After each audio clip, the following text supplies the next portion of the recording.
Buen día, muchas gracias. Muchas gracias por este espacio y, por darle un lugar al tema de la investigación, que es cierto que en este ámbito a veces no le damos el lugar que se merece. Quería agradecer a Rafael, a Marta, a Mar y a Teresa, con quienes hemos estado combinando todo, la posibilidad también de que llegue aquí, y a mis dos compañeras, a Viviana y a Guadalupe, que no me sorprenden porque ya conozco sus itinerarios, pero me satisfacen con sus palabras y con los que traen a reflexionar, con lo que nos ayudan a reflexionar. Podría decir que coincido plenamente y suscribo las palabras de ambas, las palabras de Viviana, por ejemplo, cuando en varios de los procesos dentro de Radio Nicosia nos hemos sentido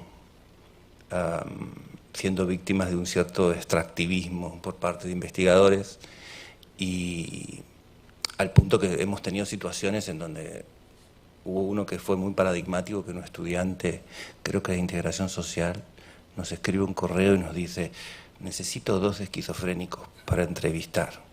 ¿Me los pueden suministrar, por favor? O sea, a ese nivel, entonces tú no sabes bien cómo responderle. Si estás de buen humor, construyes toda una respuesta pedagógica, intentas. Si estás de mal humor, los mandas al cuerno, ¿no? Es decir, generalmente intentamos la primera opción, ser amables, porque entendemos que eso forma parte de nuestro hacer cotidiano. Es cierto que Nicosia es un espacio de intersecciones por todos lados, en el sentido de que somos una anomalía en muchos sentidos, porque logramos esto que traía Guadalupe del nosotros y vosotros. En gran medida logramos crear, aunque siempre es un proceso, logramos crear un nosotros entre personas con y sin itinerarios de sufrimiento psíquico diagnosticado. O sea, en Nicosia hay personas que vienen de marcos profesionales que han tenido diagnóstico, y personas que vienen de marcos profesionales que no han tenido diagnósticos, que no tienen diagnóstico de salud mental, tienen diagnóstico de hipertensión o de un hígado en mal estado, pero no vienen del ámbito ese de la salud mental. Y confiamos mucho y apostamos mucho por esa necesidad de mantener esas intersecciones y esa construcción de un nosotros, de un nosotras continuo, para producir pensamiento, para producir reflexión, que es fundamental la mirada desde la experiencia, como traíamos, pero también para nosotras es importante y fundamental la mirada que se puede hacer desde algunos afueras, desde ese otro lugar que se construye cuando las personas no han pasado la experiencia, pero sí han reflexionado sobre ese tema desde un lugar en donde lo primero que se cuestiona es el poder. Cómo deshacernos del poder para dialogar con un otro, con una otra, que ha atravesado una experiencia de sufrimiento psíquico, cuando históricamente en las sociedades en las que vivimos se ha perpetuado esta idea que decía Guadalupe, de que son objetos de intervención de las disciplinas, ¿no? Las personas con sufrimiento son objetos de intervención. ¿Cómo podemos producir un espacio en donde las personas con sufrimiento deriven también en ser sujetos de la producción de sus propios itinerarios, de la construcción de su propia vida, incluso de la construcción de herramientas, de metodologías para producir cuidados para otras? Entonces, en ese sentido, siempre me ha gustado este lugar de intersección, también de una cierta extranjeridad. Siempre soy extranjero, en todos lados soy extranjero, como notan, y la extranjeridad llegó un momento, sobre todo a partir de ver, de escuchar a un psiquiatra maravilloso que se llama Francesc Tosquella, que tiene una exposición aquí en el Reina Sofía que es muy buena y que se la recomiendo ampliamente. Con Nicosia hicimos un par de intervenciones en el Centro de Cultura Contemporánea a partir de Tosquella, y Tosquella se posiciona como extranjero. Claro, él se tuvo que ir porque lo perseguían o porque lo estaban por matar. Se tuvo que ir a Francia y desarrolló todo lo que es la psicoterapia institucional ahí. Y Tosquella ya venía a decir: lo primero que tenemos que hacer es bajar a la calle, quitarnos las batas y trabajar con las personas y junto a las personas.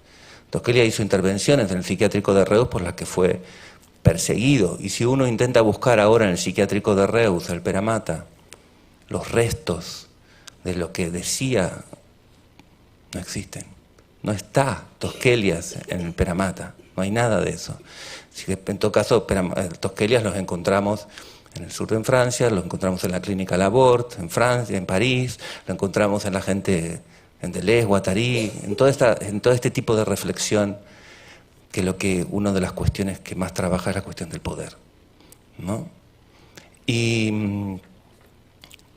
más allá, claro, yo me posiciono desde esas intersecciones y siempre he estado, yo empecé trabajando en la Colifata, en Argentina, en el Borda, empezando a ver lo que pasaba ahí con ese lugar no dado, con ese lugar de objetos despojados de todos, un hospital psiquiátrico con 400 pacientes absolutamente abandonados, y lo que producía la Colifata era un lugar de encuentro en un jardín, en el centro del hospital. Históricamente los psiquiátricos, si algo tenían de bonito, era el jardín, por lo menos. Había toda una terapéutica del jardín que se pensaba en aquellas épocas, que hoy la hemos olvidado en gran medida. Los psiquiátricos de hoy no tienen ni jardín, no se puede ir a fumar, no se puede hacer nada. Pero en ese jardín se producían cosas de otro orden. Las personas accedían a esa posibilidad de decir, de poder enunciar algo que muchas veces cuestionaba aquello que se intentaba defender desde el propio hospital. La Colifata y el hospital históricamente han tenido desavenencias. De hecho, la Colifata entra en un momento en donde el hospital se tiene que abrir a la comunidad. No pertenece al hospital la Colifata. La Colifata cuestiona al hospital, intenta mantener unas relaciones más o menos amables para no ser expulsado de alguna manera, pero la gente llega ahí, bajan de los diferentes pabellones. Ahora está en proceso la supuesta reforma, la Colifata se está redefiniendo en algún sentido, pero bajaban y siguen bajando de los pabellones a decir aquello que no puede ser dicho, ¿no?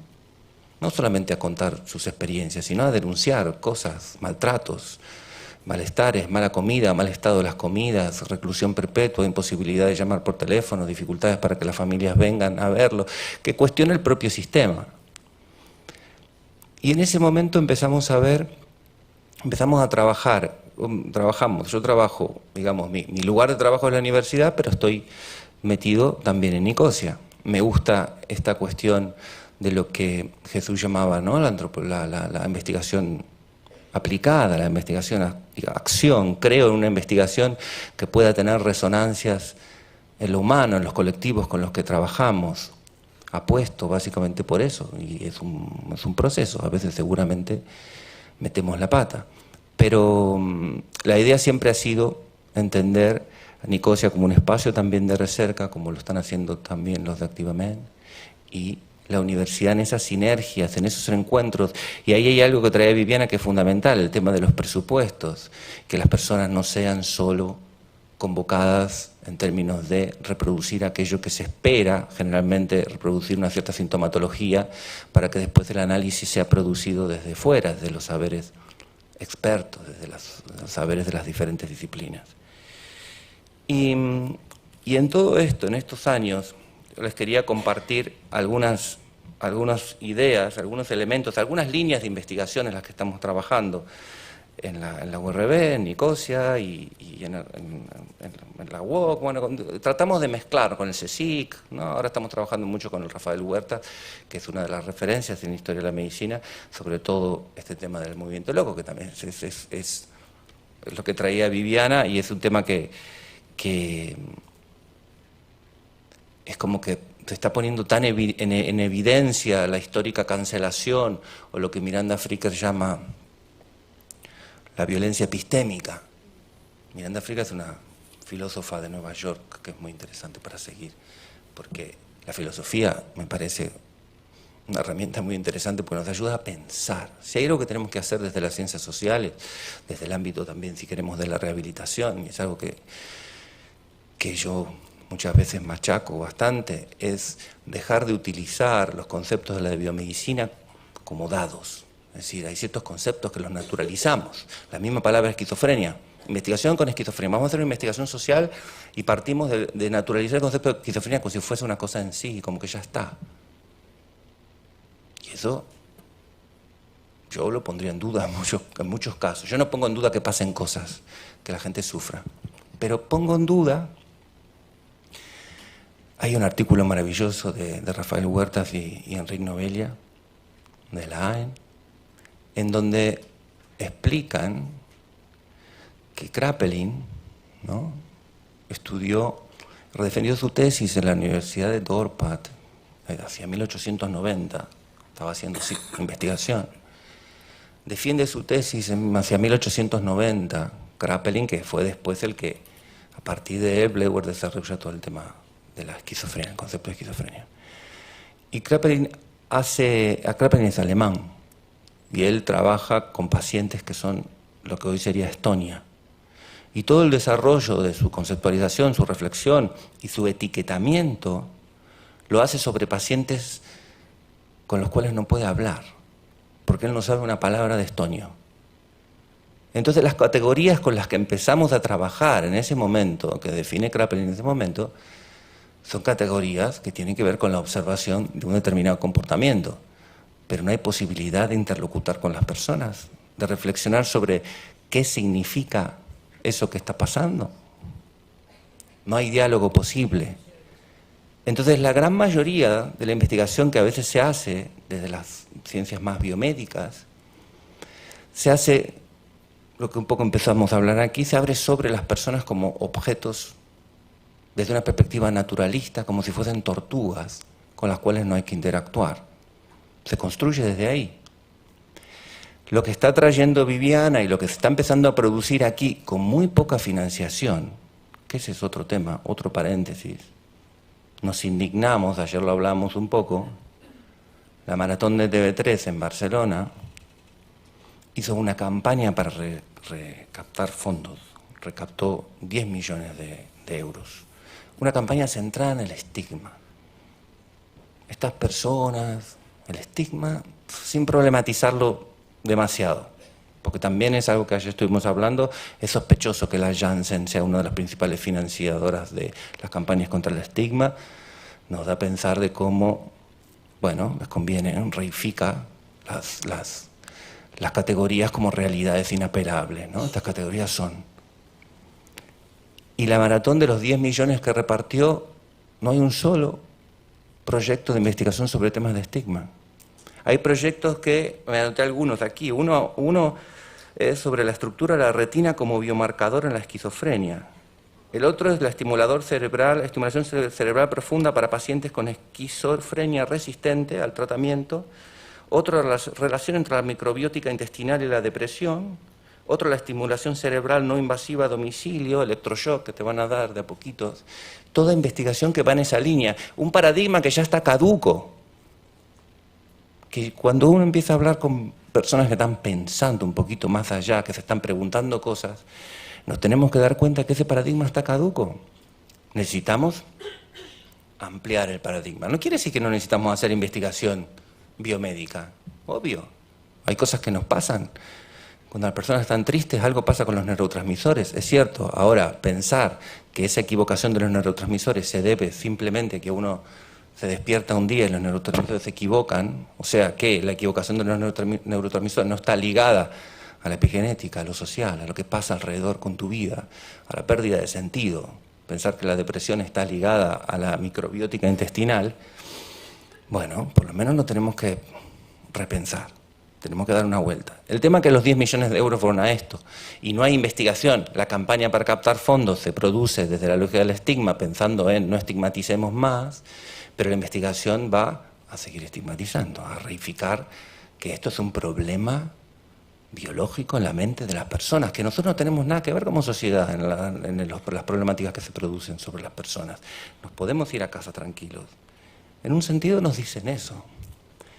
No voy a poder contarles nada, sobre todo porque tengo muchas cosas. Uno de las líneas de investigación para mí fundamentales parten de Gregory Bateson y Edgar Morin sobre los paradigmas de complejidad. Ideas que les tiro así porque tenemos poco tiempo. La complejidad, el sufrimiento psíquico es una de las problemáticas más complejas que existen para el ser humano, porque está atravesado, porque es multifactorial, multidimensional. Sin embargo, la seguimos capturando desde una lógica absolutamente biomédica, un desajuste de problemas que eso está, ayer hablábamos con Viviana, está absolutamente desacreditado, pero seguimos machacando. No, es un problema neurotransmisores, es un problema.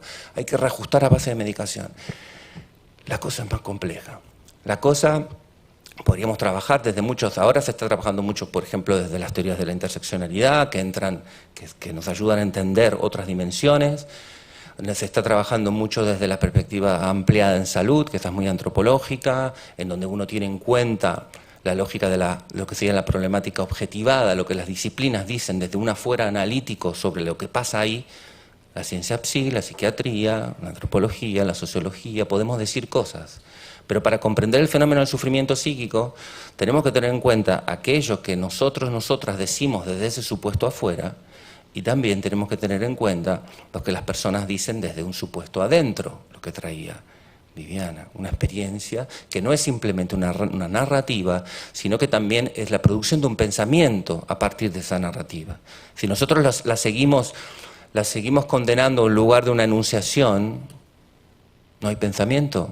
Nicosia, yo entiendo Nicosia como un espacio de producción de pensamiento. Cada programa es un espacio de producción de pensamiento sobre una determinada temática. No hay solamente una enunciación de mi experiencia o mis problemáticas, sino hay una reflexión sobre cuáles son las diferentes variables, por ejemplo, que operan en la generación del sufrimiento. Podría ser un programa.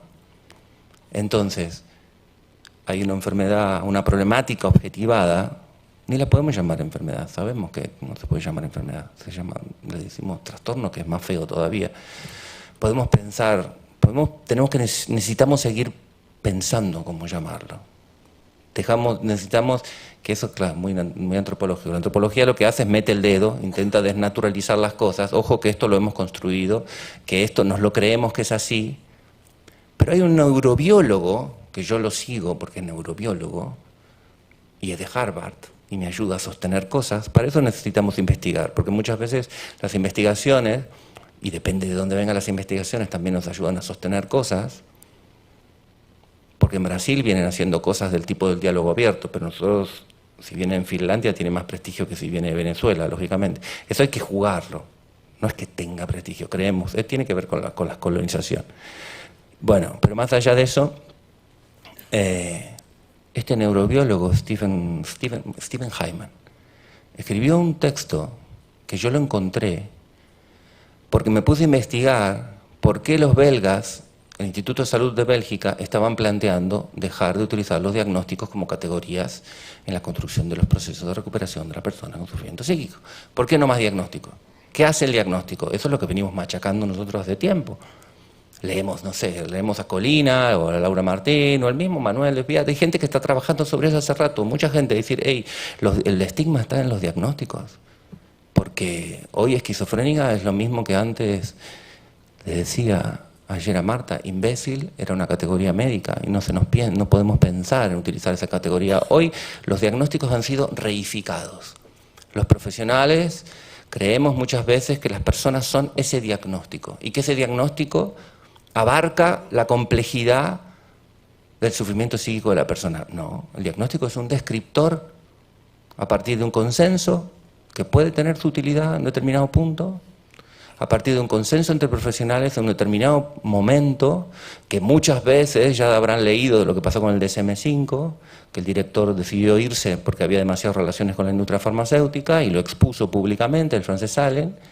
Entonces, es un descriptor sobre un determinado comportamiento. No quiere decir que no necesitamos nombrar las cosas. Ahí siempre me agarro de Santiago Albarrico, que me encanta, que dice, necesitamos nombrar las cosas para dejar de temerles. Ok, pero como sociedad necesitamos ponerles nombre a las cosas. Pero ojo, la relación que establecemos con el nombre que le damos a esas cosas, y ojo con creernos que el nombre es aquello que intentamos definir o abarca la complejidad de aquello que queremos definir. Bateson decía, el mapa no es el territorio, nos estamos equivocando. Pues Hyman utiliza desde el departamento de Harvard de Neurobiología el concepto de reificación para cuestionar esta sobreutilización de los diagnósticos psiquiátricos. Ahí voy, ya voy, termino. Entonces, hay investigación que se puede hacer en ese ámbito. El campo que yo he trabajado más es el tema de los saberes profanos, que lo empecé a trabajar hace 15 años, cuando empiezo a ver en Nicosia que había mucho que se decía ahí, que tenía que ser de alguna manera escuchado y que no era un relato, simplemente un relato de desajuste. Pero cuando trabajamos con narrativas, y eso Jesús un poco lo traía, es interesante, y sobre todo desde una perspectiva cualitativa, tiene unas complejidades. No solamente tenemos que tener en cuenta cómo influimos, que decía Jesús, cómo influyo yo en mi necesidad de que algo sea dicho o a la hora de formular una pregunta hacia el otro o hacia la otra, sino también cómo influye el contexto. No es lo mismo hacer una entrevista, hicimos una investigación sobre adolescencia y salud mental, no es lo mismo hacer la entrevista sobre temas de salud mental, drogas, tabaco y sexo con adolescentes en su casa, con su madre sentada al lado, que caminando por el parque. O una investigación que hicieron en San Juan de Deu hace unos años sobre coerción, que mágicamente salió que el 4% solamente se había sentido víctima de coerción. ¿Y dónde fue hecha la investigación? Fue hecha en San Juan de Deu con los profesionales al lado del paciente hipermedicado. Obviamente no hay coerción. O sea, ¿qué narrativas se producen? ¿Cuáles son los contextos de producción de las narrativas? Y por otro lado, otro elemento que me parece interesante para trabajar con esta dimensión, tengo movimientos locos, narrativas, primera persona, etcétera, es discursos de la resistencia. Eso es, ¿cómo se llama esta mujer? Lo tengo aquí anotado, que me gusta mucho. Nancy Fraser, también, una neoyorquina. Me agarro de ellas porque me gusta cómo piensan. Y cuando Miranda Fricker dice, existe lo que llamamos una violencia epistémica. Esta negación de los saberes profanos lo llamamos violencia epistémica. Es un concepto que a veces nos ayuda a dar cuenta de las cosas, como acoso. Dice Miranda Fricker, hasta que no apareció la palabra acoso, las mujeres muchas veces no se podían defender de algo que les pasaba, ¿no? Hasta que no se conceptualizó. Los conceptos a veces no sirven para las cosas. Y Miranda Fricker dice que la violencia epistémica se divide en violencia testimonial y en violencia hermenéutica. La violencia testimonial es cuando yo no le creo, dice Miranda Fricker, o una persona, un policía, no me cree porque soy negro. Si uno empieza a trabajar con personas con sufrimiento psíquico, el no ser creído es un elemento permanente, constante. A partir del momento que cae el diagnóstico, todo lo que tú digas pasa a ser puesto en duda. Hay una violencia testimonial sistemática, porque se los considera permanentemente en un estado de brote psicótico delirante manipulador. Un poco va por ahí. Violencia sistémica, sistemática en ese sentido. Y la otra es la violencia hermenéutica, que es que las personas han perdido en general, y con eso trabaja también, creo yo, desde mi conocimiento activamente, y Nicosia trabaja desde ahí. La violencia hermenéutica pasa con que tú te encuentras con personas que han asumido, en este caso, las categorías diagnósticas como el único elemento para poder pensarse a sí mismas.